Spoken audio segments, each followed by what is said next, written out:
Assalamualaikum warahmatullahi wabarakatuh. Ka'bah di dalam ajaran Islam merupakan rumah Allah yang pertama-tama dibangun, yang diagungkan. Jika kita lihat apa yang dilakukan umat muslim ketika sujud ke arah Ka'bah, mungkin bagi saudara-saudara Kristen mengira bahwa umat muslim menyembah berhala. Benarkah? Tentu tidak. Ka'bah merupakan rumah Allah yang disucikan. Bukan berarti Allah tinggal di dalam Ka'bah. Tetapi Ka'bah merupakan tempat ibadah, rumah ibadah yang disucikan untuk beribadah kepada Allah. Nah, soal sujud ke arah bait Allah atau rumah Allah, ternyata nabi-nabi terdahulu di dalam Alkitab Bible juga melakukan hal yang sama. Mereka sujud ke rumah Allah atau bait Allah, karena di dalam Alkitab Bible disebut demikian. Cuman kita tidak tahu pasti apakah itu ke arah Ka'bah atau merupakan bait-bait yang dibangun oleh nabi-nabi tersebut tersendiri.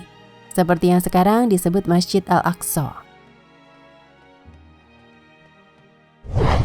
Mazmur 1382, aku hendak sujud ke arah bait-Mu yang kudus dan memuji nama-Mu oleh karena kasih-Mu dan oleh karena setiamu, sebab Kau buat nama-Mu dan janji-Mu melebihi segala sesuatu. Kejadian 26, 16 hingga 18, ketika Yakub bangun dari tidurnya, berkatalah ia, sesungguhnya Tuhan ada di tempat ini dan aku tidak mengetahuinya. Ia takut dan berkata, alangkah dahsyatnya tempat ini tidak lain dari rumah Allah. Ini pintu gerbang sorga. Keesokan harinya, pagi-pagi Yakub mengambil batu yang dipakainya sebagai alas kepala dan mendirikan itu menjadi tugu dan menuang minyak ke atasnya. Yehezkiel 4:4, lalu dibawanya aku melalui pintu gerbang utara ke depan bait suci. Aku melihat sungguh rumah Tuhan penuh kemuliaan Tuhan, maka aku sujud menyembah.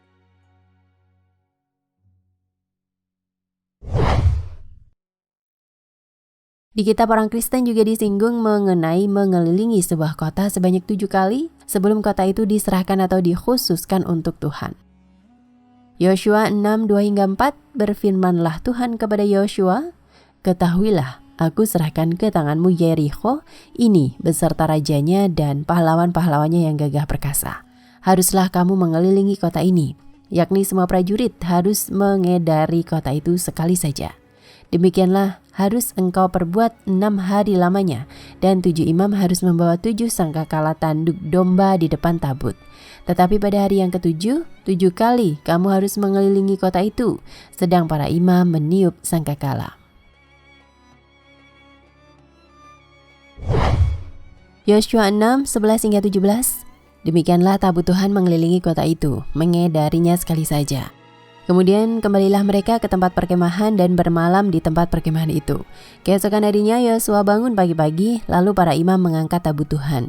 Maka berjalanlah juga ke-7 orang imam yang membawa ke-7 sangkakala tanduk domba itu di depan tabut Tuhan. Sambil berjalan mereka meniup sangkakala, sedang orang-orang bersenjata berjalan di depan mereka dan barisan penutup mengikut tabut Tuhan. Sementara sangkakala terus-menerus ditiup. Demikianlah pada hari kedua mereka mengelilingi kota itu sekali saja, lalu pulang ke tempat perkemahan, dan begitulah dilakukan mereka 6 hari lamanya. Tetapi pada hari yang ke-7 mereka bangun pagi-pagi ketika fajar menyingsing dan mengelilingi kota 7 kali dengan cara yang sama. Hanya pada hari itu mereka mengelilingi kota itu 7 kali.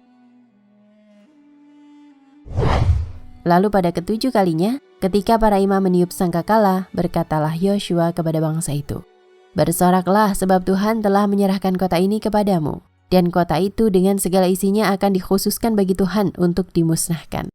Hanya Rahab perempuan sundal itu akan tetap hidup, ia dengan semua orang yang bersama-sama dengan dia dalam rumah itu, karena ia telah menyembunyikan orang suruhan yang kita suruh.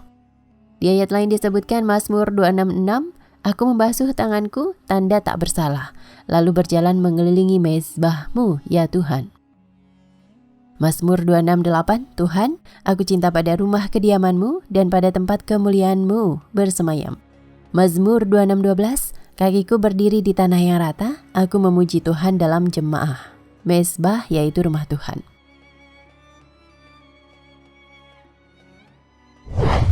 Ibnu Umar radhiyallahu anhu menceritakan, dahulu apabila Rasulullah SAW melakukan tawaf yang pertama adalah tawaf kudum atau tawaf selamat datang.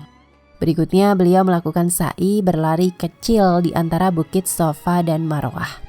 Karena itu bagi jamaah yang baru tiba di Mekah dianjurkan untuk segera menunaikan tawaf kudum, keliling Ka'bah 7 kali putaran atau tawaf penghormatan kepada Baitullah. Kecuali mereka yang sedang berumrah. Yang terakhir ini melaksanakan tawaf untuk umrah. Selain tawaf kudum atau tawaf untuk umrah, ada lagi yang namanya tawaf ifadah atau tawaf untuk haji, tawaf wada atau tawaf perpisahan, dan tawaf sunnah. Tawaf sunnah adalah tawaf yang dapat dikerjakan pada setiap kesempatan dan tidak harus diikuti dengan sa'i. Bahkan tawaf sunnah ini juga menggantikan salat tahiyatul masjid di Masjidil Haram.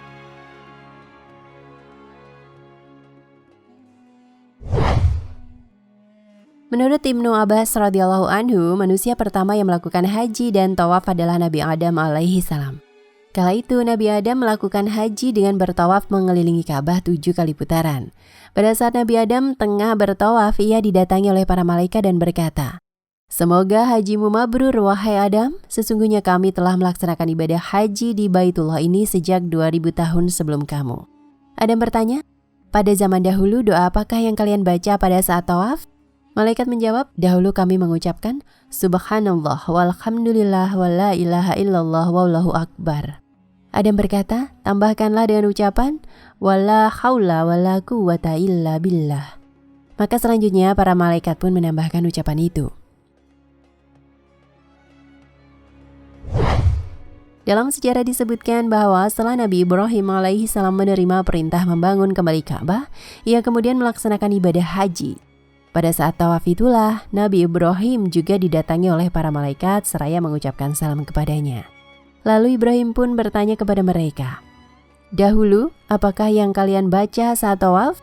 Mereka menjawab, "Dahulu sebelum bapakmu Adam, kami membaca Subhanallah walhamdulillah wa la ilaha illallah wallahu akbar." Lalu Adam menyuruh kami menambahkan wala haula wala quwata illa billah. Selanjutnya Ibrahim berkata, "Tambahkanlah bacaan kalian dengan Al-Aliyyi Al-Azim." Kemudian para malaikat pun melaksanakannya. Dan hingga sekarang doa itulah yang dibaca oleh kaum muslimin saat melakukan tawaf. Doa itu, Subhanallah walhamdulillah wa la ilaha illallah wallahu akbar wa la hawla wa la quwata illa billah Al-Aliyyi Al-Azim. Jadi kalau dihubungkan maknanya, maka kegiatan tawaf di Islam mengelilingi Ka'bah seolah-olah bahwa Ka'bah telah diserahkan untuk umat muslim dan dikhususkan untuk Allah, di mana keberkahan ada di sekitarnya. Wallahu a'lam bishawab.